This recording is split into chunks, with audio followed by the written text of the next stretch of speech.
अस्सलाम वालेकुम जी, कैसे हैं आप सब। एक और नई आर्ट वीडियो के साथ आप लोगों के सामने हाज़िर हूँ। और ये हमारी रूटीन की वीडियो नहीं है, ये हमारी वाटर कलर वीडियो होगी।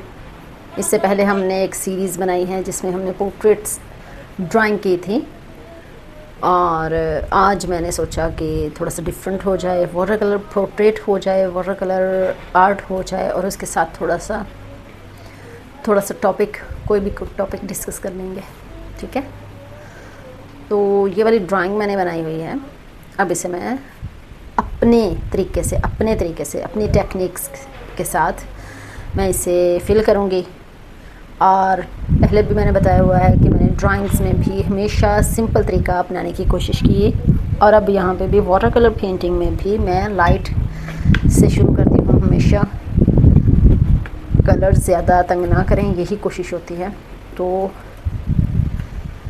कोशिश फिर से यही होगी मेरी कि मैं लाइट्स से शुरू करूँ। ओके, फॉर एग्ज़ाम्पल ये मैं जो कर रही हूँ, मैं कोशिश अब मैं ये करूँगी कि जल्दी से इसे स्मूथ कर लो ताकि इसकी लाइनें मुझे नज़र ना आए।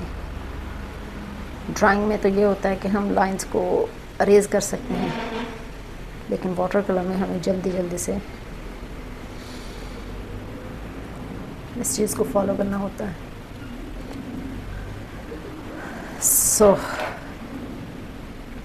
पहले जहाँ पे मुझे शेडो लग रहा है उसे मैं हल्के कलर से, फर्स्ट लेयर हमेशा मैं हल्की रखती हूँ, उससे भरूँगी और फिर मैं डिटेल्स की तरफ जाऊँगी।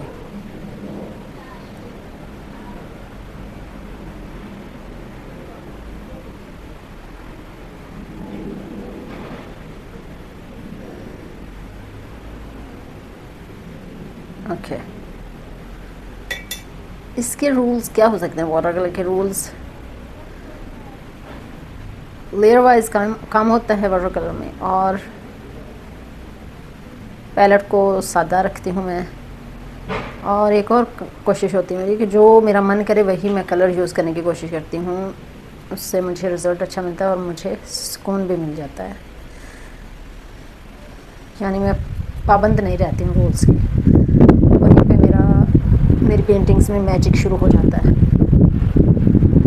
ठीक है,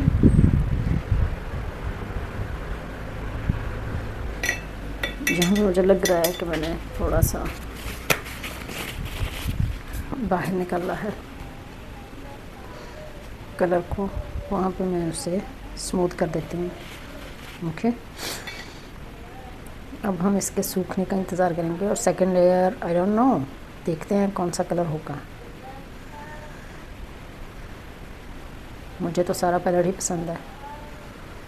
असल बात है कि हमें वैल्यूज़ का ख्याल रखना है, तो उन वैल्यूज़ का ख्याल रखते हुए हम कोई सा भी कलर यूज़ कर सकते हैं। वार्म एंड कूल होता है, ये कंसेप्ट होता है, रियल में है भी। तो शायद इंट्यूशन है कि मुझसे सही कलर सिलेक्ट हो जाते हैं। मैं इस बात का ख्याल रखती हूँ कि जी ड्राइंग है ना, वो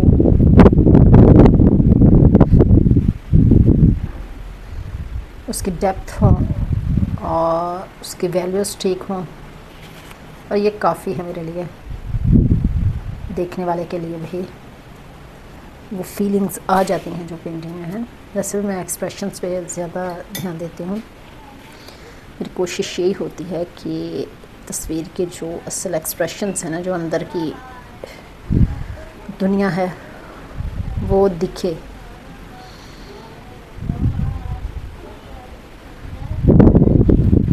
अब मैं ये कोशिश कर रही हूँ कि मैं जो फर्स्ट लेयर्स हैं उन्हें सूखने दूँ। ओके,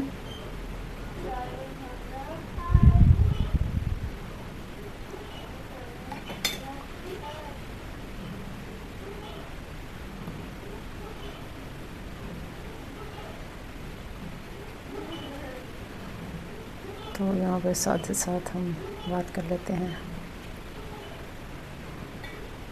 आज सवाल पूछती हूँ आप लोगों से और आपने मुझे जवाब ज़रूर देना है कि इंसान फ्रस्ट्रेटेड क्यों होता है लाइफ में।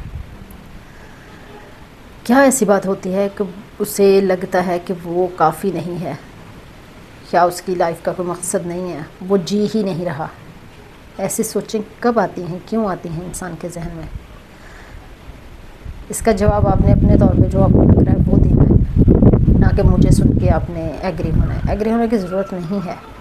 मैं कभी ये नहीं चाहूँगी कि आप बिला वजह एग्री हों, सिर्फ इसलिए एग्री हों कि आपको ज़्यादा नॉलेज नहीं है, आपको नहीं पता। मैं चाहती हूँ कि आपको पता हो और आप बात करें, अदरवाइज़ तो फिर गुफ्तगू का वो फ़ायदा नहीं हुआ ना। अगर हमने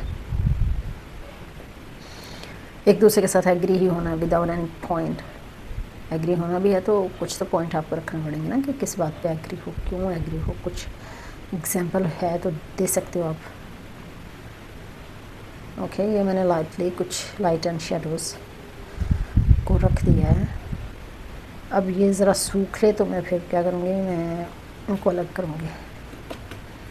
ओके,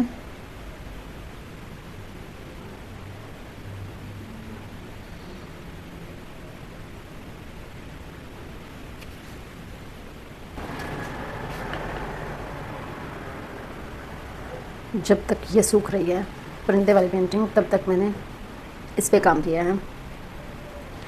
एक्चुअली मैंने ये वीडियो के सामने ही सारा काम किया था, लेकिन कैमरा देखना मैं भूल गई और कैमरे में आई नहीं वीडियो, इसलिए मैं शुरू से फिर से इसे रिकॉर्ड कर रही हूँ और बोल रही हूँ।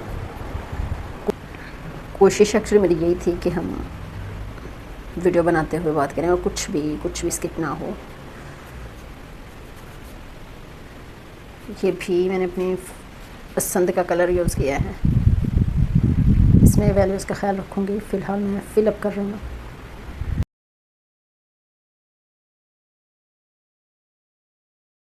अब जब तक ये दोनों सूखते हैं हम आंखें बना लेते हैं, क्योंकि वहाँ से ड्राई है तो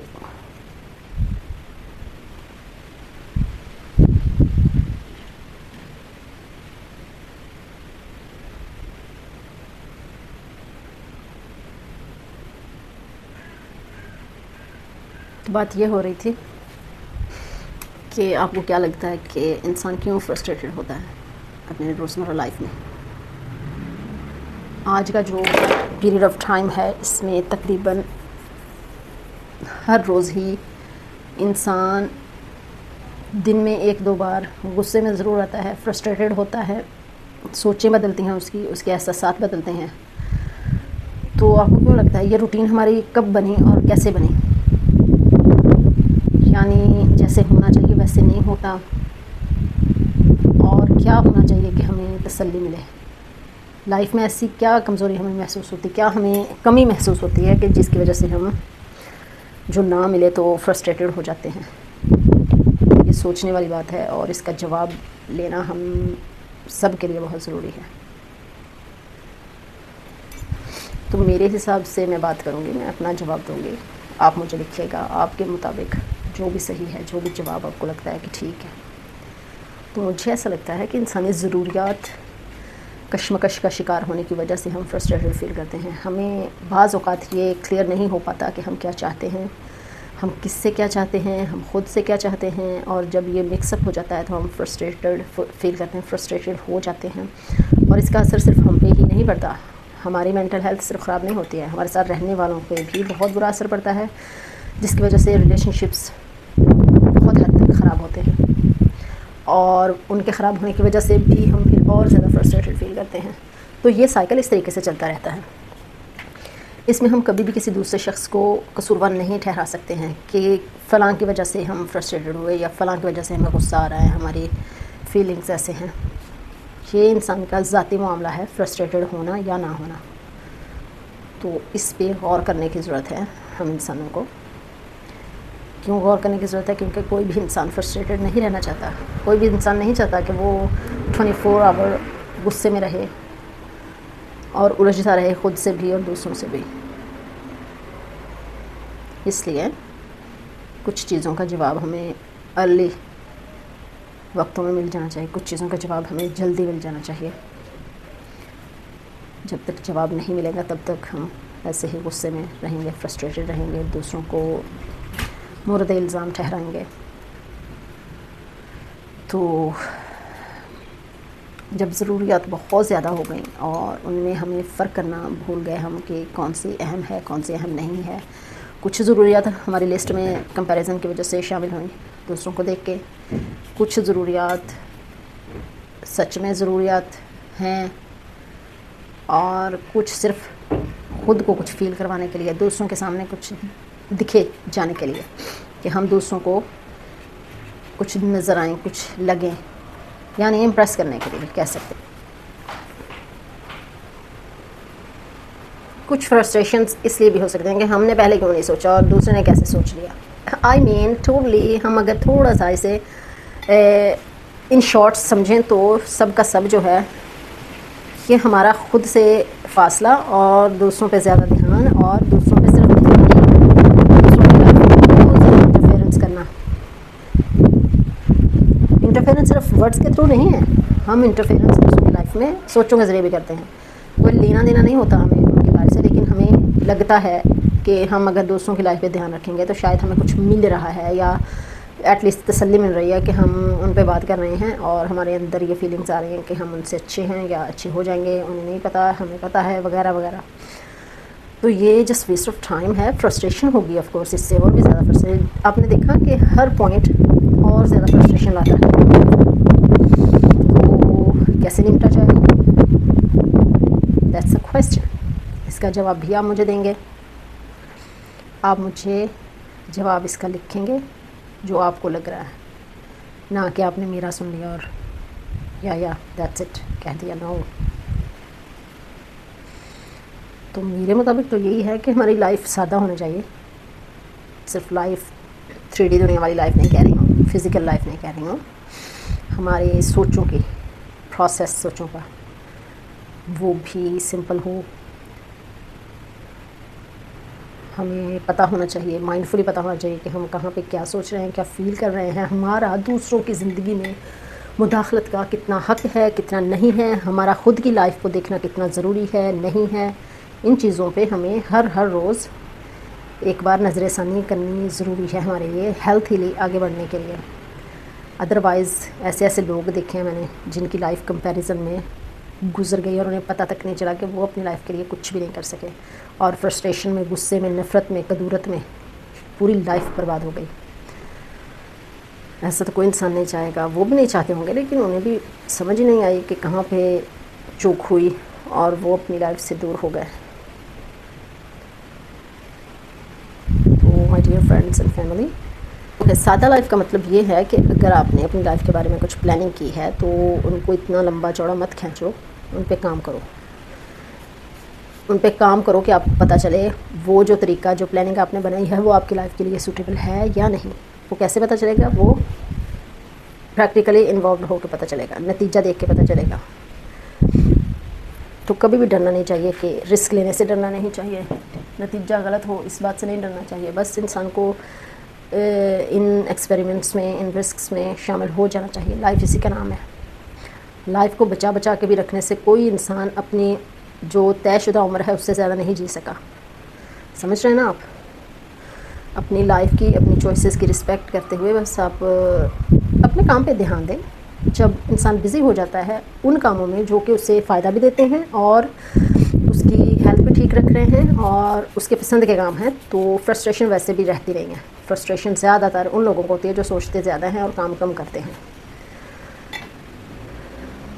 ये हमारी लाइफ में आप भी देख रहे होंगे कि आपके जो लोग हैं, या शायद आप एक कई लम्हे लाइफ में ऐसे कुछ लम्हे आते ही हैं जब इंसान एम्प्टी फील करता है और उसे बहुत गुस्सा आता है, बिला वजह गुस्सा आता है। तो उस गुस्से को समझना पड़ेगा, माइंडफुली समझना पड़ेगा वजह क्या है, हो क्या रहा है। मैं नहीं कहती कि इससे भागो, आप बच जाओ। मैं सिर्फ ये कहती हूँ कि इसका ख्याल करो कि वजह क्या है इसके पीछे। थोड़ी देर रुको, ख़ुद के साथ बैठो और ख़ुद को एनालाइज़ करो। गुस्सा है तो किस बात का है, फ्रस्ट्रेशन हो रही है तो क्यों हो रही है, क्यों एम्प्टी फील हो रहा है, क्यों लाइफ इतनी ज़्यादा मुश्किल हो रही है, कि इतनी ज़्यादा मुश्किल है नहीं।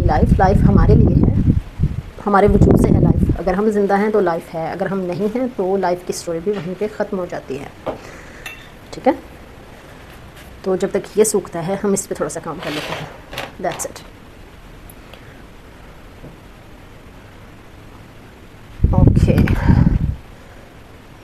अब मैं कोशिश करूँगी कि ये इन्हें थोड़ा सा ग्रेइश ब्राउनिश शेड दूँ।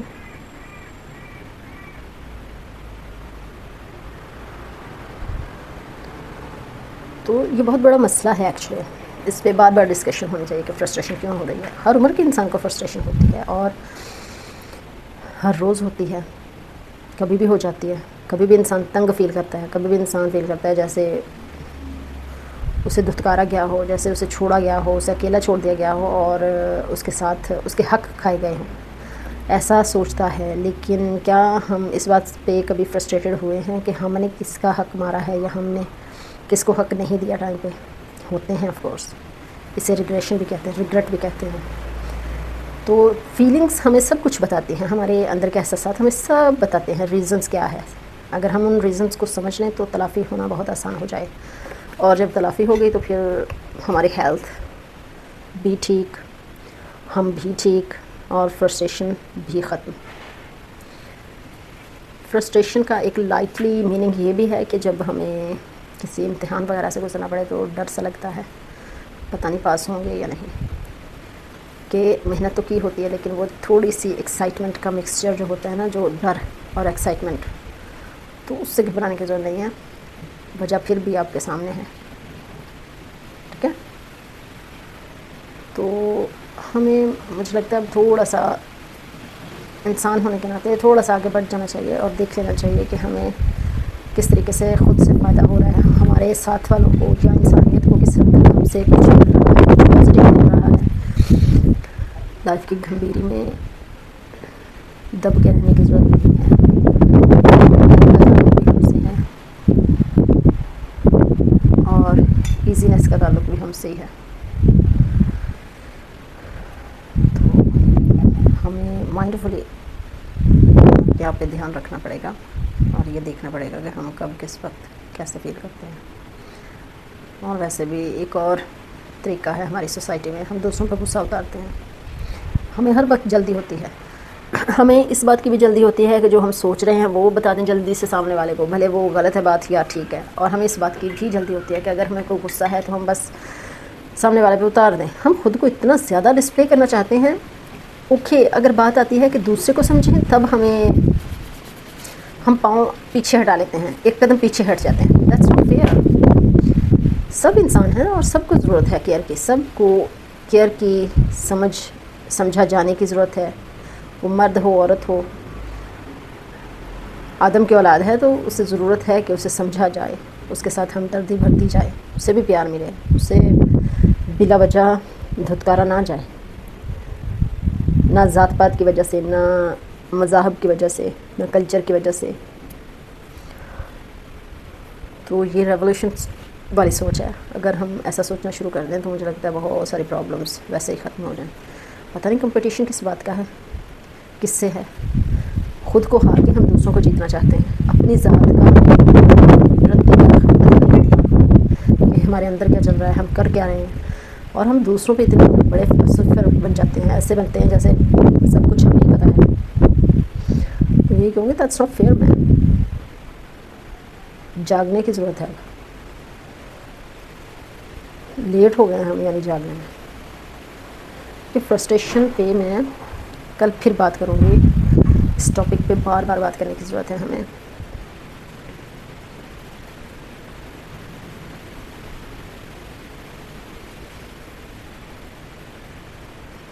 अभी के लिए मैं यहीं पे छोड़ती हूँ इसे।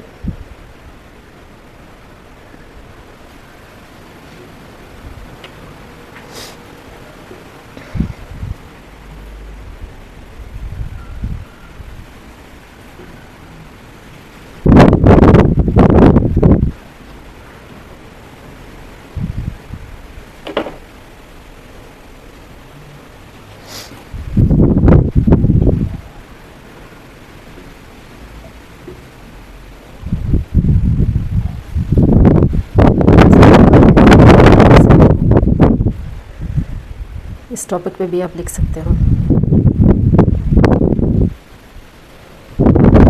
बैठ के इस प्रोसेस पे भी लिख सकते हो, आपको जैसे मुनासिब लगे वैसे लिख सकते हो। बस रिस्पेक्ट का ख्याल रखिएगा ताकि यहाँ पे हम सब एक दूसरे की रिस्पेक्ट करते हुए आगे बढ़ें, यही कोशिश कीजिएगा प्लीज़। तो बाकी मैं आपके मैसेजेस का इंतज़ार करूँगी। उम्मीद करते हैं आप भी शामिल होना चाहते होंगे।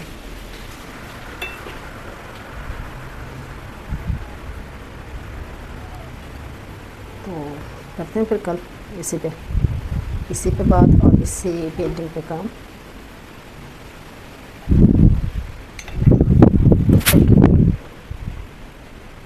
शुक्रिया कि आप यहाँ तक रहे मेरे साथ।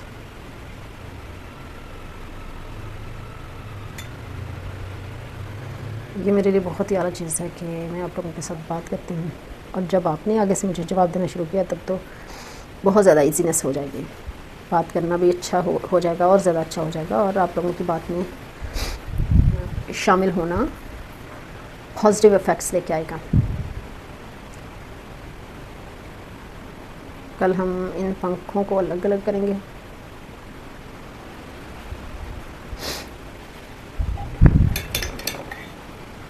और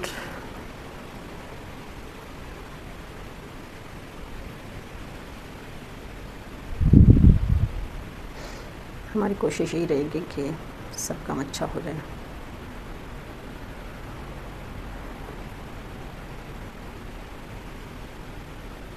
तो आप लिखिए, मुझे कमेंट कीजिए जो भी कहना चाहें।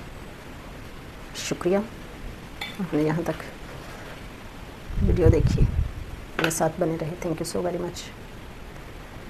इसके सेकंड पार्ट के साथ आऊँगी, तब तक के लिए शुक्रिया। Thank you.